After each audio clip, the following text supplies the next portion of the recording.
नमस्कार स्टूडेंट्स। आज का करंट अफेयर लेते हैं जो आपके प्रत्येक एग्जाम में मोस्ट इम्पॉर्टेंट भूमिका निभाती है। पिछले 2 दिनों का भी साथ में है जो मैं ले नहीं पाई थी, इस वजह से उसको भी साथ में लिया है। तो वीडियो पूरा देखें, लाइक करें, शेयर करें और सब्सक्राइब भी करें। देखिए स्टूडेंट्स, करंट अफेयर की भूमिका करंट अफेयर ये प्रत्येक एग्जाम में मोस्ट इम्पॉर्टेंट होती है। ये करंट अफेयर ही तय करता है आपके क्वेश्चन किस तरह से आते हैं।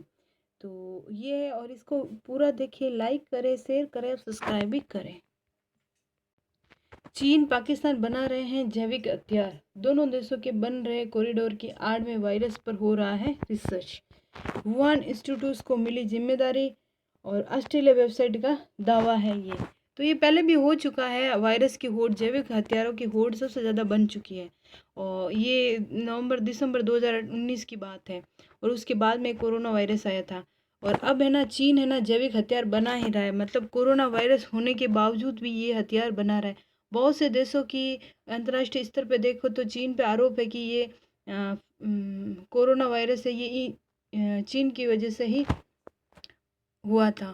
तो ये बिल्कुल सत्य है, जिसमें ये चीन अपना जैविक हथियार बना रहा था, और जैविक हथियार बनाते बनाते उसमें ये विस्फोट हो गया, और पूरी दुनिया आज झेल रही है उस कोरोना वायरस को। और अभी भी हाल ही में ये जैविक हथियार बना रहे हैं, और वुहान इंस्टीट्यूट की ये जिम्मेदारी मिली है, और वहीं पे हुआ था वो ये। और ये ऑस्ट्रेलिया की एक वेबसाइट है, उन्होंने ये दावा किया है। रूस में मिलिट्री एंड टेक्निकल फोरम में भारतीय पवेलियन का उद्घाटन। रूस की राजधानी मॉस्को में आयोजित army 2020 international military and technical forum में भारतीय पवेलियन का उद्घाटन 23 अगस्त को किया गया है।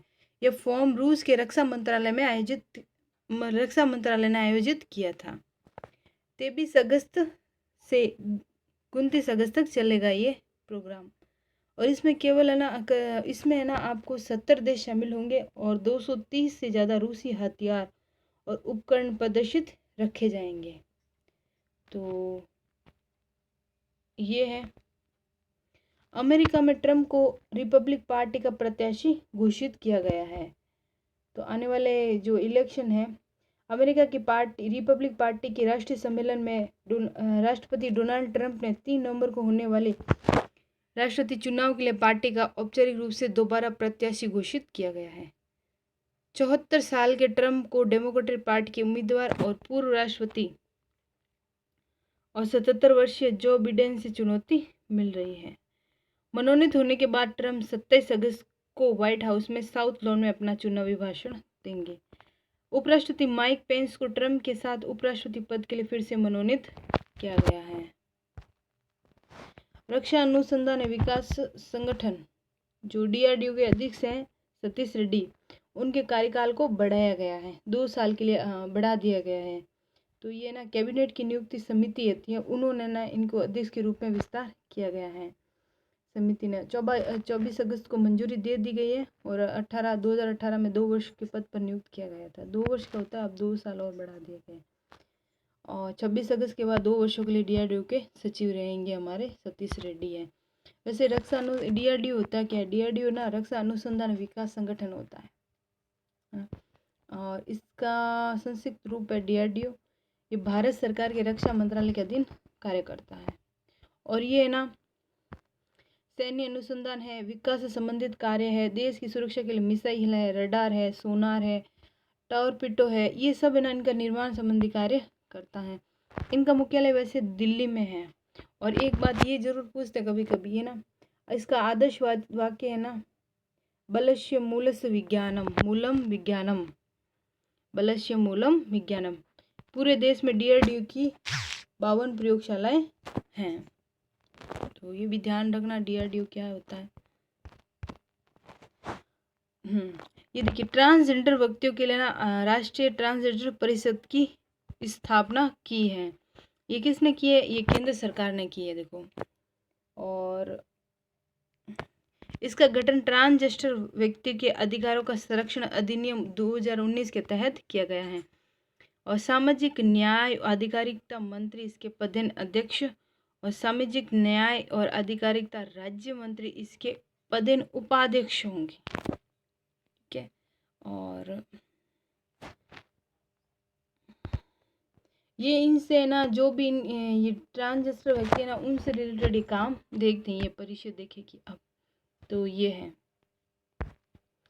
भारतीय खिलौनों को बढ़ावा देने के उपायों पर विचार विमर्श है। ये नरेंद्र मोदी जी ने कहा है कि वैश्विक स्तर पर इन्हें लोकप्रिय बनाने के उपायों पर वरिष्ठ अधिकारियों मंत्रियों के साथ विचार विमर्श किया है। उन्होंने कहा है कि खिलौने बच्चों में शारीरिक और मानसिक कौशल का विकास भी करते हैं। नवाचारी व रचनात्मक उपायों से इन उद्योगों को बढ़ावा दिया जाना चाहिए। भारतीय खिलौने बाजार के विस्तार की अपार संभावनाएं हैं और आत्मनिर्भर भारत अभियान के तहत स्थानीय उत्पादों को बढ़ावा देकर इस उद्योग में क्रांतिकारी बदलाव लाए जा सकते हैं। अमेरिका राष्ट्रपति की शीर्ष सलाहकार कैलियन कॉनवे का इस्तीफा। तो वो सलाहकार है, उन्होंने इस्तीफा दे दिया है। ट्रंप अभियान द्वारा जारी सूची के अनुसार 53 वर्षीय कॉनवे ने रिपब्लिक पार्टी के राष्ट्रीय सम्मेलन तीसरे दिन वक्ताओं में से एक हैं। औपचारिक रूप से ट्रंप की रिपब्लिक पार्टी पर उम्मीदवार के रूप में नामित किया जाएगा। जर्मन क्लब बायर्न म्यूनिख ने चैंपियन लीग फुटबॉल का खिताब जीता है। जर्मन क्लब बायर्न म्यूनिख है, उन्होंने चैंपियन लीग का फुटबॉल का खिताब जीता है। 23 साल के हैं। फाइनल मुकाबले में बायर्न ने पेरिस के सेंट जर्मन को 1-0 से हराने में सफलता प्राप्त की है। बायर्न का छठा चैंपियन लीग खिताब है। बायर्न चैंपियन लीग में एक भी मुकाबला नहीं गंवाकर खिताब जीतने वाली पहली टीम भी बन गई है। इसी के साथ बायर्न ने हांसी क्लिक की कोचिंग में इस सत्र में खिताबी हैट्रिक लगाने में सफलता पाई है। चैंपियन लीग से पहले उन्होंने बुंदेसलीगा और जर्मन कप का खिताब भी जीता था। तो ये जर्मन के हैं क्लब बायर्न्स। तो कैलिफोर्निया के जंगल में आग लगी और आग को आपदा घोषित किया गया। देखो क्या अभी पहले ना मालदीव मॉरिशस में ना पर्यावरण आपदा घोषित की गई थी तेल रिसाव के कारण। जापान से तेल रिसाव हो रहा था वहाँ, इस कारण। इससे पहले की बात करूँ ना तो इससे पहले ना शायद जापान, भूटान, तो मतलब बहुत सारे देश इससे पहले भी उन्होंने पर्यावरण आपदा घोषित की गई है। लेकिन अब है ना ये कैलिफोर्निया में वहाँ पे जंगलों में आग बहुत ज़्यादा लगती है। कैलिफोर्निया दक्षिण अमेरिका का देश है, वहाँ पे आग बहुत ज़्यादा लगती है। तो उन्होंने ना राष्ट्रीय आपदा घोषित कर दी है। तो आग आपदा पहली बार मैंने सुना है, तो आग आपदा घोषित की गई है। तो यहाँ पे ना आग है ना 1120 वर्ग किलोमीटर में आ गई है। आग से कैलिफोर्निया के सबसे पुराने राज्य पर बिग बेसिन रेडवुड बर्बाद हो चुका है। असम में देश का सबसे लंबा रोपवे का उद्घाटन कर दिया गया है। असम में गुवाहाटी और उत्तरी गुवाहाटी को जोड़ने वाला रोपवे 24 अगस्त को उद्घाटन किया गया। रोपवे ब्रह्मपुत्र नदी पर बना, देश का सबसे लंबा रोपवे है। इसकी लंबाई है ना 1.8 किलोमीटर है और यह रोपवे गुवाहाटी में कचहट्टी घाट से उत्तरी गुवाहाटी के डोल गोविंदा मंदिर तक ले जाएगी। ये ना रोपवे जैसे बीच में ना इधर आपका ना वो है और बीच में से नदी चल रही है, तो इस पे बनाया जाता है रोपवे। एक तो ये हो गया, एक पत्थरों पे भी बनाया जाता है, बीच में वो बहुत सारी होती हैं और टिहरी होती हैं। वो आप सुनेंगे कोटा के हर्ष माता मंदिर, ये सब है ना, वहाँ पे भी ऐसी जगह पे बना। सॉरी, कोटा का हर्ष माता मंदिर नहीं है, ये बाड़मेर का मतलब, और कोटा में भी है रोपवे। तो ये ऐसे करके बनाते हैं।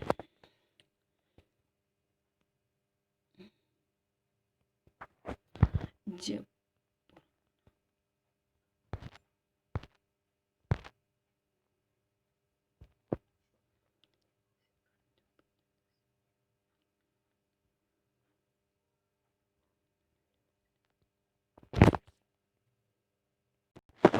हाल ही में ना WHO ने ना कहा कि भाई कोरोना वायरस की वजह से सबसे ज़्यादा नुकसान हुआ है। तो कोरोना वायरस महामारी की वजह से वैश्विक पर्यटन उद्योग पूरी तरह से ध्वस्त हो गया है। ये WHO नहीं, यूनो के। तो यूनो के महासचिव है एंटोनियो गुटेरेस, उन्होंने मंगलवार को ये कहा। इससे पहले WHO ने भी घोषणा कर दी थी। WHO ने भी कहा था कि हम सबसे वो नुकसान में गया है, इस खत हुआ है। तो उन्होंने ना इस साल है ना 5 महीने में ना 320 अरब डॉलर के निर्यात का नुकसान हुआ है। और इसके साथ ही उन्होंने कहा कि पर्यटन उद्योग में 12 करोड़ नौकरियां खतरे में हैं। और इससे पहले WHO ने अपनी रिपोर्ट निकाल दी थी, उन्होंने बता दिया था कि ये चीज़ें सबसे ज़्यादा अर्थव्यवस्था का देखो, कुछ भी देखो तो इसमें कोरोना काल में सबसे ज़्यादा नुकसान हुआ है। और इसकी बात करें ना तो अमेरिका में उससे भी ज़्यादा हुआ है, क्योंकि वो सबसे ज़्यादा फैला भी, जहाँ सबसे ज़्यादा फैला है वहाँ सबसे ज़्यादा नुकसान हुआ है।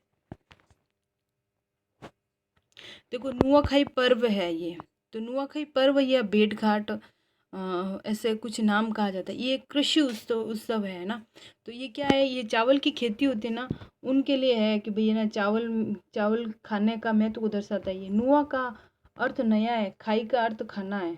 नुआ का अर्थ है नया, खाई का अर्थ है खाना, यानी नया खाना, है ना। तो वो है, ये बदलते मौसम के साथ नई फसल का स्वागत करने के लिए होता है। तो ये पश्चिमी उड़ीसा, दक्षिण छत्तीसगढ़, झारखंड के कुछ क्षेत्रों में मनाया जाता है। तो ये भी है। और यह उत्सव गणेश उत्सव के दिन एक दिन बाद मनाया जाता है।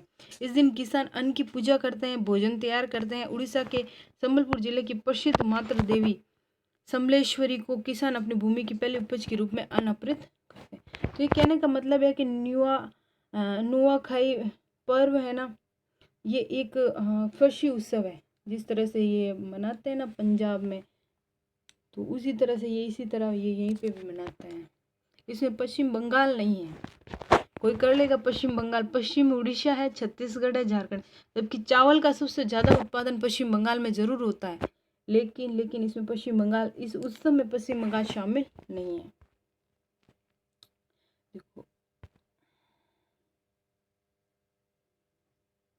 देखो हाल ही में ना आरोग्य सेतु ऐप में लोगों, व्यापार और अर्थव्यवस्था को सामान्य स्थिति में वापस लाने हेतु मदद करने के लिए ओपन एपीआई सर्विस की शुरुआत की गई है। तो ये है, देखो आरोग्य ओपन एपीआई सर्विस का लाभ वे संगठन, व्यावसायिक संस्था ले सकेंगे जो 50 से अधिक कर्मचारियों के साथ भारत में पंजीकृत हैं। वे रिलायंस टाइम में आरोग्य सेतु आवेदन के बारे में पता लगाने, कर्मचारी तथा आरोग्य सेतु के अन्य उपयोगकर्ताओं जिन्होंने संगठन के साथ अपनी स्वास्थ्य स्थिति साझा करने के लिए सहमति प्रदान की है, स्वास्थ्य स्थिति प्राप्त करने के लिए ओपन एपीआई सर्विस का उपयोग कर सकते हैं। तो ये है। वैसे आरोग्य सेतु ऐप के बारे में आपको पता होगा, 3 अप्रैल 2020 को जारी किया गया था। तो ये ना Aarogya Setu app corona virus से संबंधित है। तो किसी को भी कोरोना वायरस है तो उससे रिलेटेड है। तो देखो ये 2 अप्रैल है ना। तो आरोग्य सेतु ऐप 2 अप्रैल 2020 को लॉन्च किया गया था और महामारी से निपटान के लिए।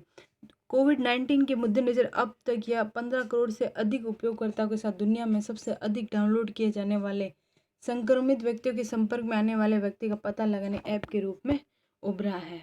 तो ये अपने आप में वो बड़ा टेक्नोलॉजी के दौर में देखो तो सबसे बड़ा योगदान आरोग्य सेतु ऐप का है इस महामारी से निपटान के दौर में देखे तो।